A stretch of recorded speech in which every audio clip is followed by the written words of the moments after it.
Olá pessoal, tudo bem? Que vos fala é o professor Salomão. Pessoal, vamos aqui, portanto, dar seguimento à nossa videoaula.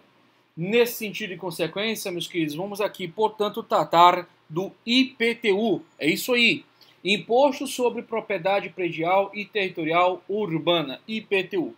Previsão constitucional dada no artigo 156, no seu inciso número 1. Vamos lá? Estou com CTN aqui, só um instantinho. Artigo 156, inciso 1. Olha aqui, meus queridos. Compete aos municípios instituir impostos sobre propriedade predial e territorial urbana. Cuidado aqui, pessoal. Porque, veja, no que se refere ao IPTU, de fato, é um imposto municipal. Mas a Constituição também autorizou ao Distrito Federal instituir impostos municipais em seu território.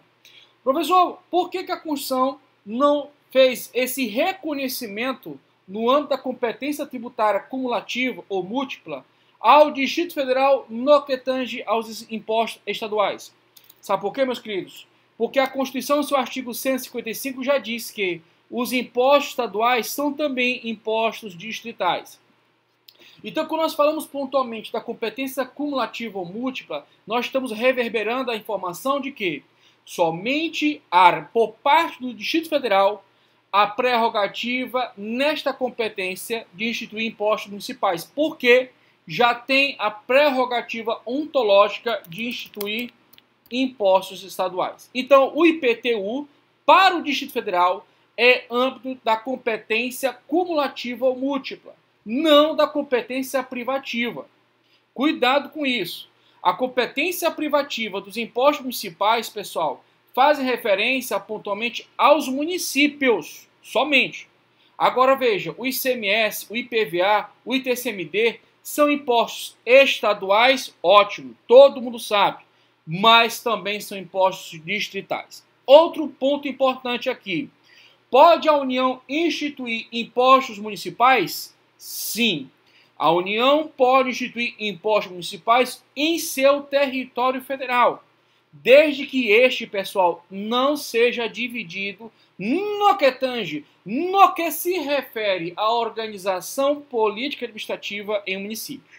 Assim sendo, havendo a possibilidade prática de um território federal que, como você já sabe, é uma autarquia geográfica, segundo lições da jurista Maria Silva Zanella de Pietro, nós temos, portanto, a possibilidade da União ontologicamente instituir seus impostos federais e também os impostos estaduais nos termos do artigo 147. Mas se o território federal não tiver divisões político-administrativas em municípios, também poderá instituir impostos municipais. Dentre eles, destaco para vocês o tema de hoje, que é o IPTU. Nesse sentido e consequência, vamos aqui ao artigo 147 da Constituição fazer a prova dos 9. Olha só, competem à União em território federal os impostos estaduais. Essa é que é a ordem, a óptica da competência da União no âmbito dos territórios federais. Ele institui os impostos federais, imposto de renda, ITR, todos, IPI, enfim, todos os seus impostos federais, mas também institui seus impostos estaduais, no que tange, no que se refere a um território federal aqui na prática existente. Atualmente existe território federal? Não. Território federal não existe na prática. Nesse sentido e consequência, e se o território federal for dividido em municípios? Aí que vai acontecer, meus queridos. Se ele for dividido em municípios, vai ter cada município instituindo seu imposto municipal. Mas aqui, categoricamente, dá as informações de que, e se o território não for dividido aqui, divisão política administrativa, em municípios, também vai competir o que, gente? Os impostos municipais. Agora vejam, cumulativamente os impostos municipais. Agora veja, pessoal, o Distrito Federal, ele pode instituir impostos estaduais? Não só pode, como deve. Artigo 11 da Lei de Responsabilidade Fiscal. E cumulativamente, ele deve, em razão do artigo 11 da Lei de Responsabilidade Fiscal. E associadamente, ele o fará no que tange aos impostos municipais no âmbito da competência cumulativa ou múltipla. Bem, Feito tais expoentes, vamos focar agora pontualmente, pessoal, as regras basilares do IPTU. Primeiramente, é um imposto nominado municipal que exerce, pessoal, função fiscal. É diferente do ITR, pessoal, que exerce pontualmente funções extrafiscais. Então, o IPTU, ele exerce função essencialmente de arrecadar receitas públicas derivadas para a manutenção do Estado, no caso pontual, prefeituras.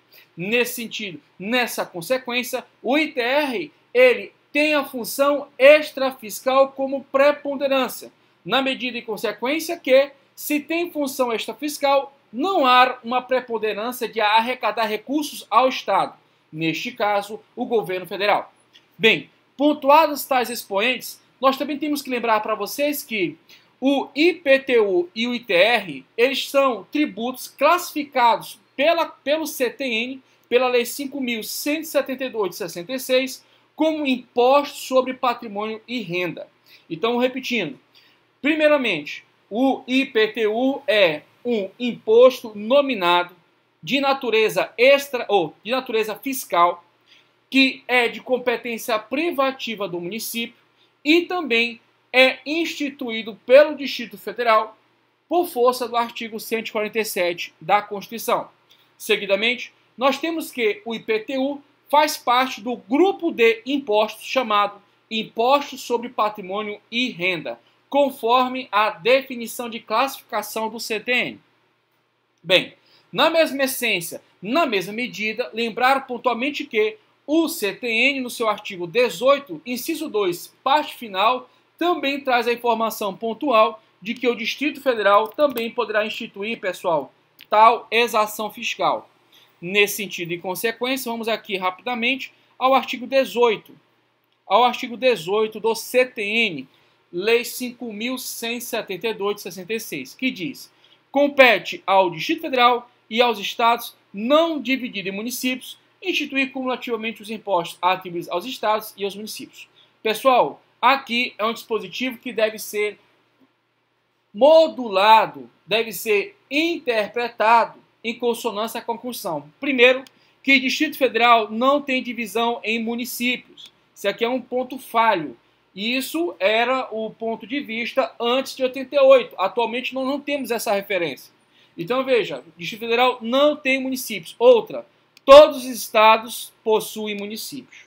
Então qual é a lição disso aqui? A lição é que o artigo 18, inciso 2 do CTN, ele não foi recepcionado na íntegra pela Constituição de 88.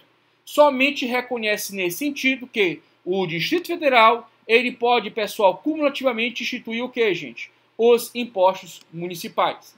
Porque a Constituição já reconhece ao Distrito Federal a competência para instituir impostos estaduais. Ao português, não gera dúvidas. Vamos aqui pontualmente ao artigo 155 caput, pela segunda vez hoje. Compete aos estados conjunção aditiva e ao Distrito Federal, instituir impostos sobre, olha só, pessoal, todos os impostos estaduais. Seguidamente, o Distrito Federal terá competência cumulativa ou múltipla. Por quê? Não está aqui previsto expressamente. Beleza, pessoal? Bem tranquilo, né? Bem show de bola.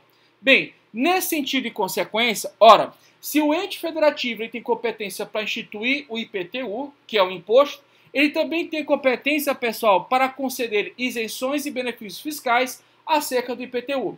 Portanto, o município X que institui o IPTU, também esse município X terá a competência para conceder isenções, conceder benefícios fiscais. Nesse sentido, nesta consequência, vamos aqui ao parágrafo 6º do artigo 150 da Constituição, que diz o seguinte: qualquer subsídio ou isenção, redução de base de cálculo, concessão de crédito presumido, anistia ou emissão, relativo a impostos, taxas e contribuições, só poderá ser concedido mediante lei específica. Repito, lei específica. Mais uma vez, lei específica. Federal, estadual ou municipal. Veja pontualmente que não pode a União instituir uma isenção acerca de IPTU. Ele pode até o fazer se estiver no território federal e aí pontualmente esse território federal não tiver o quê, meus queridos? Não tiver divisão política administrativa em municípios, ou seja, só existe o território federal. Show de bola? Beleza? Tranquilo? Bem, dando seguimento à nossa trajetória, pessoal, lembrar pontualmente que o IPTU tem um lançamento de ofício, é isso aí. O lançamento do IPTU é ex ofício, de ofício. E nesse sentido e consequência, trago para vocês aqui, pessoal, olha que coisa legal, nós trazemos para vocês aqui uma orientação jurisprudencial, e não é qualquer uma, pessoal, não é qualquer uma. Trata-se de recurso repetitivo. Nesse sentido, destaco para vocês o RESP 11.41.300. Repito, recurso repetitivo do RESP, recurso especial 11.41.300 de Minas Gerais. E ensejou, pessoal, deu ensejo ao tema repetitivo 415. Olha o que diz o enunciado da ementa desse julgado aqui pontual acerca do lançamento do IPTU. Vamos lá? Me acompanhe, por favor.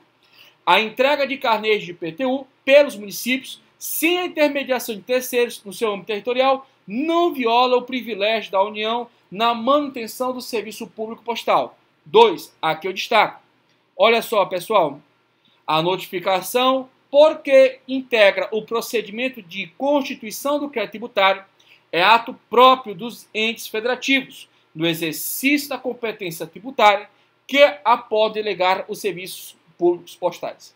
Meus queridos, portanto, a entrega do carnê do IPTU, pessoal, é o procedimento de de notificação do contribuinte, mas não de lançamento fiscal. Cuidado com isso, que eu já vi em questões objetivas. A entrega do carnê do IPTU pelo município ao contribuinte faz parte do modus operandi da notificação do lançamento fiscal do IPTU. Então vejam, todo ano, todo santo ano, há o que, gente? A notificação do lançamento fiscal do IPTU. Mas o procedimento administrativo de constituição do crédito tributário, nos termos pontuais do artigo 142 do CTN, é feito pela Autoridade Administrativa Fiscal Municipal. Essa sim, dotada de competência administrativa própria e reconhecida, portanto, ex vi legis, é que terá a aptidão necessária e indispensável para constituir o crédito tributário. E isso se identificou, portanto, pessoal, a ocorrência do flagelador. E como sabemos, anualmente, pessoal, é reverberado a constituição do crédito tributário. Ano a ano, nós temos, portanto, a constituição do crédito tributário do IPTU. É a mesma ideia, é a mesma prerrogativa que nós temos para o ITR. Veja que o ITR, o lançamento é por homologação. Repito, o ITR tem um lançamento por homologação, nos termos da lei 93/93/96. É uma lei fácil de memorizar. 93/93, 93/93, 93/93. Muito fácil. Nesse sentido e consequência, te chama a atenção aqui a leitura do artigo 10 da Lei 93/93 de 1996. Isso ao ITR, tudo bem? Olha o que diz. A apuração e o pagamento do ITR será efetuados pelo contribuinte, independente de prévio procedimento da administração tributária, nos prazos e condições estabelecidas pela Receita Federal, sujeitando-se à homologação posterior, ou seja, pessoal, artigo 150 do CTN. Em contrapartida, nós temos pontualmente ao IPTU um procedimento completamente diferente. Para o IPTU, pessoal, nós temos o lançamento de ofício. E no lançamento de ofício, pessoal, quem pratica os atos necessários para a constituição do crédito tributário é o agente fazendário, no caso aqui, pessoal, municipal, dotado de competência, portanto, para realizar esse procedimento. Bem, professor, qual vai ser, portanto, a diferença entre a área, a localização, para que haja apuração do IPTU e a apuração do ITR? Bem, pessoal, meus queridos e queridas, vamos aqui. Nesse sentido e consequência, temos que ter em mente que, ao IPTU, é indispensável identificarmos a localização da zona urbana do município. E o ITR é definido de forma residual. Pessoal, o município, ele, logicamente, vai dizer toda a dimensão geográfica, né? A lei vai dizer, olha, isso aqui é o município tal, vai de ponta a ponta, enfim, toda a dimensão geográfica de fato é indicada, né? Só que, pessoal, no que tange à zona urbana e inclusive as questões de áreas urbanizáveis, no que tange pontualmente à expansão, olha só, a expansão urbana e as áreas ditas urbanizáveis, vão ser definidos categoricamente em lei. E nesse ponto modal, nós temos que quem vai dizer que a zona ser urbana é a lei do município, não é lei federal. Já caiu em prova. Nesse sentido e consequência, ó gente, IPTU tem muita questão. Nesse sentido e consequência, o artigo 32, parágrafo 1º do CTN diz o seguinte: para os efeitos desse imposto, entende-se como zona urbana a devida em lei municipal. Então é a lei municipal que, ó, bate o martelo e diz se aquela área é zona urbana ou não é zona urbana. Professor, e o conceito de zona rural? Bem, eu vou trabalhar para vocês para fins tributários, tudo bem? Bem, para fins tributários, a percepção de zona rural é de nível residual. A lei municipal, no que tange à legislação tributária que envolve pontualmente ao IPTU, tem que ter a definição clara, translúcida, do que é zona urbana passível da ocorrência do fato gerador do IPTU. Residualmente, haverá, nesse sentido, a definição, a consagração e identificação do ITR. Ou melhor, da zona rural, zona fora da zona urbana, área fora da zona urbana, passível, portanto, de licença ITR, porque é zona rural. Bem tranquilo, né, meus queridos? Então, reverberando as informações, primeiramente o IPTU tem lançamento feito de ofício. E nesse sentido, pessoal, todo o procedimento de constituição do crédito tributário é realizado, repito, é realizado, mais uma vez, é realizado pela autoridade administrativa fiscal fazendária municipal. É ele que faz, é ela que faz o procedimento de constituição do crédito tributário. Todavia, entretanto, contudo, olha só, no que se refere ao ITR, repito, ao ITR, a legislação é clara, gente. O lançamento é por homologação. O lançamento é por homologação. Artigo 10 da Lei 9393 de 96, combinado com o artigo 150 do CTN. Bem, pessoal, tranquilo, tá de boa. Inclusive, trago para vocês aqui orientação jurisprudencial firme nesse sentido. Bem, meus queridos e queridas, vamos aqui, portanto, dar seguimento à nossa trajetória, à nossa fala. Bem, no que tange pontualmente, pessoal, a análise pontual do fato gerador e da base de cálculo do IPTU, nós vamos tocar aqui alguns pontos bastante neurais, bastante sensíveis e que reverberam e requer uma verdadeira atenção por vocês a partir de agora. Bem, primeiramente, meus queridos, vamos aqui apontar aqui pontualmente a previsão no CTN do IPTU. Senhoras e senhores, então nesse sentido vamos iniciar aqui a temática da leitura do artigo 32 do CTN. Então o artigo 32 traz, portanto, a competência do município quanto à instituição do IPTU e seguidamente fala dos aspectos que vão nortear o fato gerador do IPTU. Vamos lá, senhoras e senhores, olha o que diz. O imposto de competência dos municípios sobre a propriedade predial territorial urbana. Anota no caderno, primeira observação acerca do tema. Veja que no ITR só incide sobre a propriedade territorial rural. Propriedade territorial rural. Já o IPTU incide sobre a propriedade predial e territorial urbana. Veja que nós temos duas informações diferentes. Ambos, tanto o IPTU quanto o ITR, incidem sobre a propriedade territorial. Ótimo, todo mundo sabe. Mas o grande plus que às vezes a pessoa deixa um impulso, uma ansiedade na leitura não perceber, é que o ITR ele não incide, pessoal, sobre edificações ou construções. Não existe referência de prédios, predial. O IPTU incide sobre propriedade territorial. E foi muito sábio a legislação apontar logo de cara. De vez de colocar propriedade territorial, já botou logo na frente. Olha, opa, propriedade predial e territorial. Porque a propriedade territorial é fato gerador, pontualmente, tanto do ITR quanto do IPTU. Mas a propriedade predial é somente do IPTU. Anota no caderno, por favor, essa observação. Bem, Dando seguimento à nossa trajetória, pessoal, nós temos que entender, portanto, o que é uma propriedade, não é verdade? Nessa medida e consequência, nós vamos chamar a atenção de vocês para o Código Civil Brasileiro e vamos aqui adentrar na leitura pontual do artigo 1228. Antes de mais nada, eu queria deixar bem claro que o Código Civil ele não trouxe um conceito de propriedade, ele trouxe a questão que envolve as faculdades, as atribuições do proprietário, titular de uma propriedade. Nessa medida e consequência, eu queria lembrar vocês, categoricamente, que a propriedade é um direito fundamental de primeira dimensão, primeira geração, primeira família, conforme você prefira as referências. Nessa medida, trata-se de um direito real por excelência e que traz a condição para aquele que é o titular da propriedade para o uso das faculdades de usar, gozar, dispor da coisa, além do direito de reavê-la, gente, de quem quer que injustamente venha a possuí-la. Traz-se, pessoal, nesse sentido, essa consequência de um direito de ordem liberal que transmite a primeira dimensão dos direitos fundamentais. Fazem, portanto, a referência à inação do Estado, referência ao Estado liberal.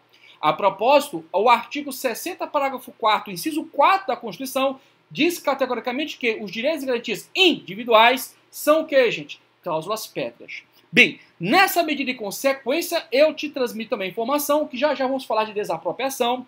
Não existe nessa prerrogativa e consequência direitos fundamentais absolutos. Nós temos, portanto, pessoal, a possibilidade de haver um novo embate e nesse contexto e consequência, esse novo embate vai trazer um diálogo entre o direito de propriedade e o interesse público, que nesse diálogo, nesse debate, muitas das vezes, pessoal, bastante árduo, conflitante, vai haver a preponderância do interesse público. Tanto é que nós vamos estudar pontualmente, não evidentemente na totalidade, mas pontualmente, pessoal, em alguns aspectos pontuais, o Instituto da Desapropriação, em que reverbera a atenção por parte do exegeta, por parte de vocês, estudantes pontuais e eternos como eu, do direito fundamental não ser absoluto.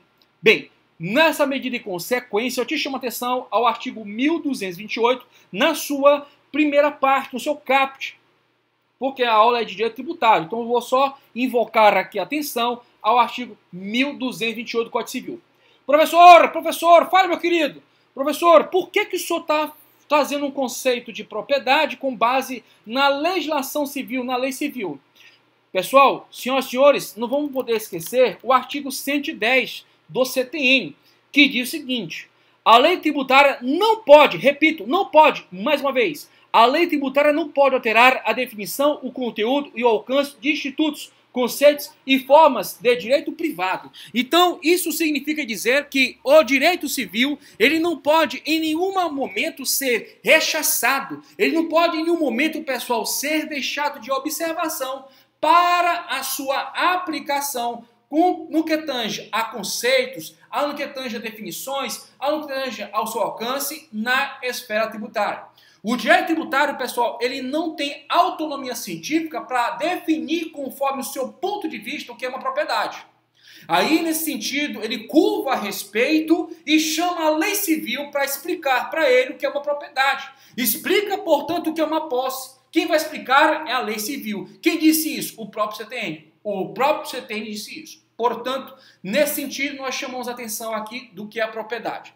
Bem, o proprietário, mais uma vez, o Código Civil não trouxe um conceito de propriedade, sim, das prerrogativas de faculdade que o proprietário pode exercer e com base nisso nós podemos trabalhar de forma plena o que é a propriedade.